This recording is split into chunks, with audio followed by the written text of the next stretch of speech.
You're building the empire and we'll help you protect it. because even the most powerful women Still have trust issues.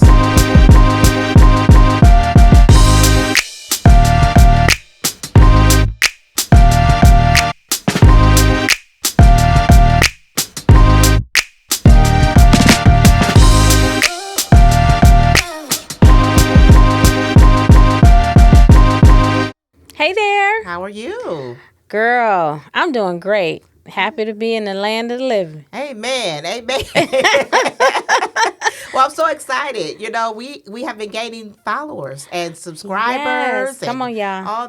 All those things. So I'm excited about that. Are you excited? I'm very excited because it says that people are they're watching, that we must be saying something they could use. And so, yeah, so if you're listening, you like what we're offering, subscribe to our channel. Yes, because what's our goal? Did we say like 250? Yeah, I heard that's a low number, but we That's want to low. get that before the end of this month. This month, yes. October. Yes, the end of October. By that time, we want to make sure that we have Yes. at least 250. Well, when this episode airs, it's probably going to be November. I don't know, the end of the year, but by the end of this month, Yes, 250. We're speaking it. Yes. By the end of this month. We got Yes, a couple weeks. Yes, we want that to be the case. And so, welcome back to Trust Issues, where money meets mindset. We are here today, and I'm so excited to be with my girl. I'm your resident attorney, Urenia Ricks-Johnson for Ricks & Associates, and I have my co-host, Erica Hall. Yes, Erica Hall of Erica Hall Wealth Advisors, your financial advisor. Yes, we are here, and I'm so excited about this topic. You know, this topic can be very difficult because we're talking about loss. Yeah. Whether it's loss from a breakup, a loss where someone has passed away, it's still loss. Because both of them, you can experience loss, right? You can experience some type of thing where you have to do a rebound. Yeah, you know, I went through a workshop at my church. And that's when I discovered they had therapists. We have a lot of therapists who go to our church. And the therapist led this workshop. It was like right after COVID, where I had a loss. And they explained, you know, that the experience after a loss can be similar from, it can be loss of a job, loss of a pet, loss of a relationship, loss of a loved one. It's similar. And I think that we need to unpack that because Yeah. that's so true. Yeah. And it could be sometimes it could be loss of a business. Like you had a business and it wasn't successful and you had to rebound from that. Yeah. So it could be different things in your life that happens that causes you have to rebound. So today we're going to walk through and talk about things legally and financially and how to take the first steps toward rebuilding and being stable. Yeah. And know that there is hope, right? There is hope. I think that's the part that we try to get to. That's the part we try to get to, but we don't make people move too fast past the experience. Okay. And reconcile. They got to reconcile with the experience. Yeah. Okay, so where do we start? You know, something happens where there is some type of loss. What would you recommend would be the start? Where do we start? How do I feel about it? Okay. Exploring how you feel. That's definitely real. Being real with how you feel. You're entitled to your feelings. Yeah. And understanding and not feel bad about how you feel. Yeah. Like you said, just coming to those realizations that now you're in a different spot. Whether it was voluntary, involuntary, you're in a different spot and coming to that realization that you're there. That'd be the hard part about it is when it's out of your control, you know, when it's involuntary loss. Yes. Yeah, and no one wants to be at that point. And I always say this all the time, giving people grace, because I understand that's what God has given us. Yeah. He's given us grace, and a lot of times we have to give it. And the ultimate thing is sometimes we have to give it to ourselves. Yeah. Definitely have to give it to ourselves. And that's why I say reconciling with your feelings, understanding that you face the shock. Face the shock. So where do we start? When a relationship ends or a partner passes away, most people feel lost. I met with a lady the other day, and her husband had passed away, and he handled everything. Wow. He took care of everything. And I'm just going to say this. That is a great feeling to be cared for. Or even feel like you have that sense of protection too, To right? be, yes. Oh my goodness, I miss that. Right. I miss that. It's that protection. Yeah. And Whew. it's a safe Yes, feeling. It It's is. a safe, it is. just even recently, and I hadn't shared this, but recently last Monday I was in a car accident. Right? No, you Car didn't tell Yeah, me. I know, right? I'm saying it now, right? Car hit me. And it was where I was at, I was just coming out of doing a seminar. Car hit me. The guy was going really, really fast. I didn't even see him, and the music was really, really loud, things like that. Oh, And wow. so, but the feeling that I had when I saw my husband pull up was like Yeah. everything. And it was people there, and they were just like, well, we could have brought her home, we could have did that, but it was just not the same. no, it wasn't the same. And so I can relate to the perspective of having that security and having that and then to actually the unimaginable, because I even have a service that I'm going to this weekend where a husband, a real good friend of my husband, he passed away, and his wife is having to bury him this tomorrow, right? Yeah. And so The shock. her shock of things, because she didn't expect him to go this fast, things of that nature, and those emotions are so real. So my heart just went out. I just began to just pray and just ask the Lord to help and to heal and just provide that. But these are real emotions, and we have to not dance around those things that are unimaginable. Right. Definitely. And everyone responds to them differently. We say condolences and, may God comfort you and keep you. But people's response is for everyone who experiences it, there will be a different response. And so, and that's okay. Yeah. So they're not even focusing on the financial shift. And as I was meeting with this lady, bless her heart, she was just trying to communicate to me where she was. She's like, I can't wrap my mind around looking at the finances, even though I know I need to. Wow. Because I'm still trying to deal with my best friend is gone. And so, of course, we had to have prayer. That's it. In the planning session. Yeah, we had because she couldn't hear me. She couldn't hear me, and I wanted to let her know that that she's not alone. That God's presence, yes, His ever-present help is going to comfort her so that she can make it, right? And that she had a partner. Yes. She had someone who would partner with her to help keep her focused on the things that she needed to handle. Because now it's up to you. Yeah, and it is. It's a sobering moment. Yeah, right. It's a sobering moment to help people to walk through. I remember when my dad passed away, and just a sobering moment of trying to help my mother to navigate through the process and doing that, and just helping clients to navigate through it. Because we do that on a regular basis, and it always hits home. And that was one of the reasons why I have been doing my seminars on estate planning and making sure people are ready, because I understand that it can be the worst of times. Yeah, it can be the worst of times for individuals. And even if it's a breakup, a long-term thing where you've been with somebody for a long time and it just didn't work out. Yeah. Right? You had gotten to the point where you felt like it was going to work out, but just ultimately the real situation is that this is not going to work together. Yeah. And so that separation, whether it's divorce, whether it's just a breakup, that's still a loss situation, right? Where we have to examine now after that loss, where we're going to go from there. Where do you go? So I would say the first 30 days,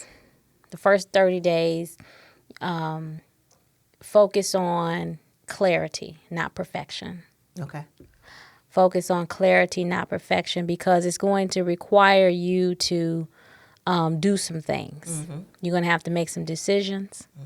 And getting some people around you who can help you make those decisions. Right. And understanding that this is not the time for isolation. I know it can get to the point where you feel isolated or feel like you have to handle this on your own, but you don't. You don't. If we can provide some insight and some help to individuals that you may be experiencing some things where you feel like you need to rebound from, whatever it is, just know that you're not in it alone. You're not in it alone, and so you shouldn't isolate yourself, because having some trusted loved ones or trusted advisors that you can reach out to ask questions or to bring things to your attention that you may not have known, may not be aware of, don't remember, would be very, very helpful. And it helps to take all of that burden, helps to lift some of that burden. Exactly. And then I think also just making sure that you're writing things down, document. I know it can kind of be hard, but I tell my clients all the time during that clarity space or during those first 30 days, just write something, because a lot of times especially those few days, the few moments, it can just seem like overwhelming. Yeah. So don't be afraid to just take the time, write some things down, things that you may have to check later, like, okay, I need to check on this date, or put some things in your phone just to make sure that you circle back, because it's a lot of emotion that's involved, especially those first 30 days. Yeah. So I do a checklist with my clients. Okay. Of when there's a loss. Okay. Here's some numbers. Here's some, and that's important. Social Security, how to contact the pension department, things like that. Gathering those bank statements. Or getting access to accounts. When you're dealing with estate planning, and let's say the husband and wife didn't have the same account, what do you tell the surviving spouse? They did not have it. It's in search mode. You have to examine and try to find. That's why I said write those things down. A lot of indication is based on that person's the mail, the phone, things like that, where you have to almost, for clarity's sake, you're going to have to be an investigator. Especially if you didn't really talk about those things, or you didn't have the estate plan that we would hope that everybody has in place. Place. Is at that point you have to go into an investigation mode to kind of figure out once you get that clarity. You have to start investigating what's behind everything, because everything has to go somewhere. Yeah.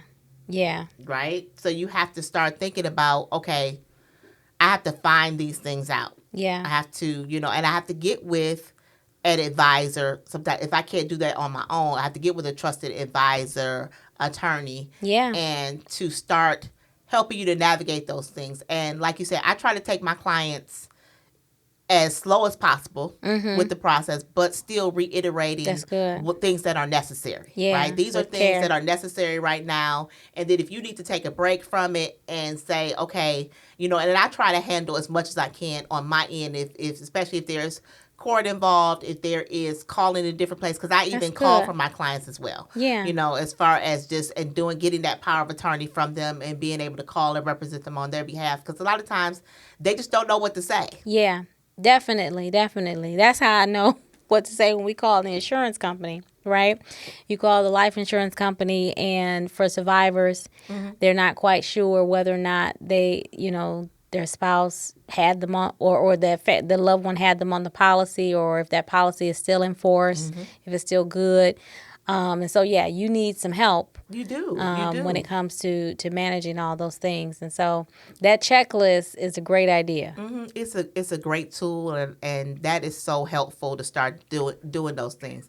But what do you think about after that? After you figured out everything you have, what do you think about budgeting? How soon do you think that people should start thinking about? Okay, now I'm in a different space. Whether I go from 2-person income to one, or guess what? Maybe I go from 2 people to a 5-person income because I inherited quite a bit. Yeah. Right?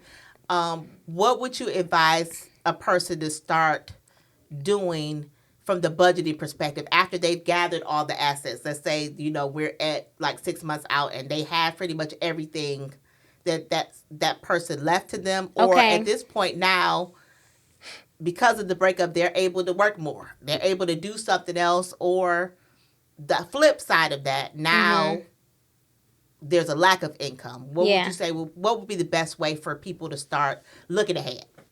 Yeah, those are the things that would happen after those 30 days, and you're doing your forensics of looking around and your investigation.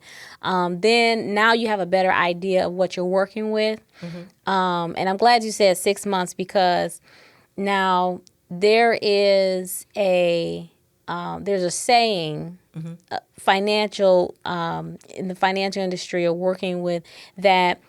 When people have an inheritance, that they can do some things just out of emotion, and so I would recommend waiting. Try to wait and plan. Okay. What you're going to do. So, because part of the inheritance many times is because you have lost that person's income. And so when we do life insurance, a needs analysis, we're saying if you lost your spouse's income and you have young children and you still want to send them to college, or you're looking at their welfare, their care, if you multiply what it costs to raise children all over, them getting to 18 or getting them to college, paying for college, you're in the millions of dollars that you will need to replace that income. Right. And you're not necessarily thinking about that at that moment. When you get the $1 million policy. So the policy is $1 million, and now you're thinking, okay, we're gonna be all right. Yeah. Okay, not the kids. Now what about the mortgage? You have a mortgage. And so, but there needs to be planning, because most of us, when I talk to a large part of our community, when it comes to financial strategies with a windfall, number one thing is what? Pay off the house. And that's what they're thinking. Like, okay, I don't want to have no debt. I want to pay off all my debt, but you still have a lot more life to live, and you're probably going to take on some new debt somewhere in the future. So you may want to be a little more strategic with your windfall, and you may not want to pay off the house, because especially if you're going to downsize, or you probably don't retire in that house will pay for itself. And you think about, with a lot of the housing, with the interest rates, especially if you got a very good interest rate, like what other asset or what other thing would you actually get for that interest rate, right? Exactly. If you think about the long term, you get into something where you pay it off, but then you get something later you were at 1.5, now you're at 7%. So now you are actually, it's not really advantageous to you at that point, because of analyzing where you're at and how much, like you said, the house could eventually be paid off by itself and gain money. Yeah, the equity in the house is outpacing the interest that you're paying on the debt or on the mortgage. And if you were to take those dollars and invest them, the spread between the interest that you're paying on the dollar versus what in comparison to what you're earning, that spread puts you in the position that you're making more on your bucket of money than had you paid off the house and the equity that it's gaining. So those are some things to consider. You can actually be in a better financial position by staying put, coming up with your investment strategy, and figuring out how you can use that real estate based on what it's for, to live in. And to let it gain that equity, because you may disposition that property later. And like I said, that house could pay for itself. It would pay off the mortgage and put earnings in your pocket. Yeah. And that's good. And it's important not to be an emotional spender at that time. Yeah. And try to kind of heal from those moments, and also understanding that that's the time where you need advice. That's the time where you need some type of guidance, because you're not thinking at the maximum capacity of what you need to do. You're sometimes people are just in survival mode. Definitely. As opposed to really kind of thinking about long term, what do they need to do? Yeah, it opens the door. It can open the door for new information, new skills, new life skills. Because especially if you weren't the one who handled everything, now you have to be the one who handles everything. Yep. Take your time. Take your time and like I said, build that relationship with your whoever's going to be on your team. That's true. Get your trusted advisors, and I want to go back to many people in our community. Their skills lie in spending, and then if I'm going to invest in maybe real estate, not so much the stock market or in other businesses or collectibles or things that are going to appreciate in value. And so here's an opportunity to expand your know-how, your understanding, and it doesn't have to be right away. Yes. Right? It can be you're building your chops over time. Yeah. And start to think about those things, and I think that we have to understand that that's, like you said, that's a prime opportunity for you to broaden your horizons, because you're in a new place. Yeah, you are. Like that, even if it was a breakup. If it was a breakup and it didn't come with a windfall, but it came with, now you got to make some new decisions. Maybe, go back to school, or, make a career path change or what have you, because your life going forward requires that. Right. Yes. And then, it's just the mindset. And we talk about, one of our things is about where money meets mindset, the changing your mindset about money and thinking, and sometimes I call them those triggering moments, or those moments that we have in life that actually allow you to kind of sit down and say, hey, I need to change the way I'm thinking. Yeah. Or I need to alter some things, basically based on where I'm at. Yes, definitely. I remember being young and not having enough resources to do everything I wanted to do. I remember being in that place. I mean, I still don't have all the resources I need to do everything I want to do. You don't? No, okay. I'm not there yet. I am not there yet. However, we're both striving. Right. We striving. I'm in a better place than I was, and still have those goals. I have those goals of those things that when the resources do come, I can then I can take on those goals. But it's just so interesting that when I keep reiterating this, when that windfall comes, sometimes the only thing we can think of is a car. Yeah. Or a purse. And we talked about this even when COVID, when you had those stimulus, and then even, I'm just going to put it out there, people voted for this current administration based on thinking about money, thinking about things that are happening, right? And it's the perspective. It's I'm going to get a check, but what are you going to do with that? When I heard that, I thought that was lying. No, it's I real. did not believe that there were people who thought that that's what this administration was all about. And that's the only thing that mattered. And it's real. It's real. I mean, so when the truth of the matter is, the money that was given came from Congress. Yeah, it was appropriated money. And guess what? The president always from collected taxes. From tax collections, either those that had already been appropriated or future collections. It was a surplus, and then at that time, the government was in like we talked about, survival mode because of the fact that we had stopped, the consumerism had kind of stopped because of what happened with COVID. So, of course, these things are to stimulate the economy. Yeah. But they are to stimulate the economy in a way where you'll still be able to survive when we turn.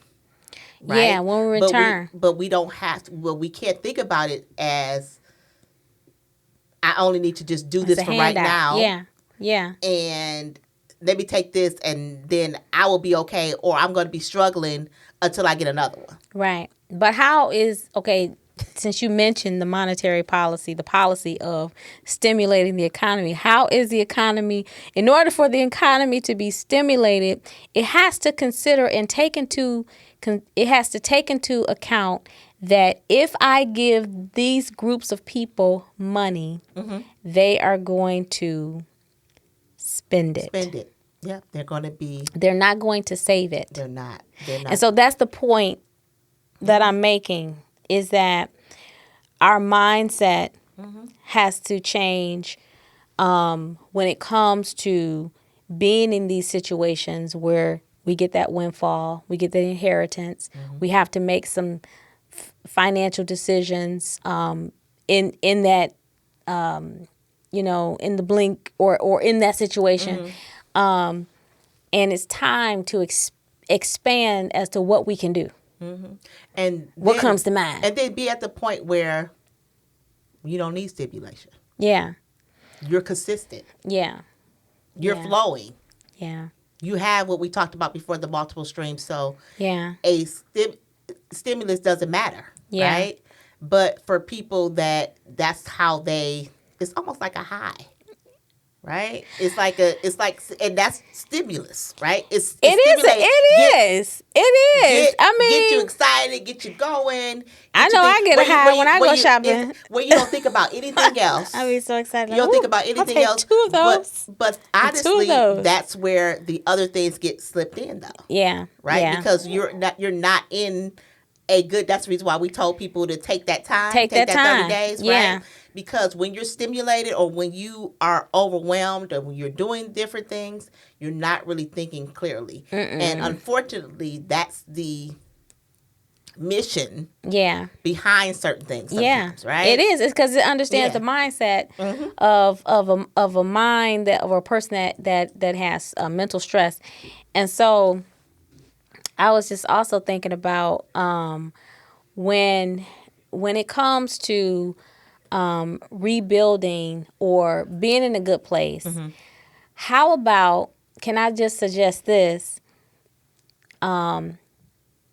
Before you get to that place, that now everything falls on you, as I mentioned with the person that I was meeting with, everybody should know where things are. And be proactive. And that we talked about before, be proactive as opposed to reactional. That's the reason why the planning part, having those tough conversations beforehand. Communication, like you mentioned. Is so key beforehand. So that way, if you have to, God forbid, be in these situations, you are equipped. Yeah. And that's what this information does. That's what we hope that you've gained today, some equipment, some things that will help you in the journey to make sure that if you're in a current situation where you feel like you need to rebound, or if, God forbid, you get to that situation, then you have the tools that you need in order to do that. Yes. I wanted to make sure that I at least through a couple of those things that are on my checklist. Yes, tell us just, about that. for our people that are so faithfully watching and subscribing. Our growing subscribers. Yes, yes. So one of them on there is replace retail therapy. Yep. Replace it with saving. Identifying a goal. Set your target on something that can help you in the future. Something like spend that time just thinking about something that you've always wanted to do. And instead of retail therapy, save towards it. Of course, that's a good. Contacting Social Security Administration, contacting their employer, a representative to walk you through all of everything that needs to be done. Contacting your financial advisor who can help you and walk through your attorney. And contacting your attorney to make sure that you are taking into account all of the things that you and benefits that you have coming towards you, or some things that you can put in place to protect you going forward. And just know you can rebuild, you can recover, and you can rise again. And you can rise from the ashes. That we have given you some tools to help you make wiser and wealthier decisions. Wealthier decisions. Yes. And you will, you can rebuild. You one day you will be in a healthier place. You'll be in a healthier place, and you'll be able to make those sound decisions, like you said, where money meets mindset. Yes, and we can do that. So, but we're so glad to be able to talk about this. Was a difficult topic because we can always relate. We've experienced loss in our lives. We've experienced those things, those moments of almost where we've had to rebound. So listen. So here's my therapy. I lost my husband during COVID. And although we had been going through difficult times, it still was, it was like a fog. Yeah, it was like a fog. And even knowing what I should do, I felt like I had to carry my children through that.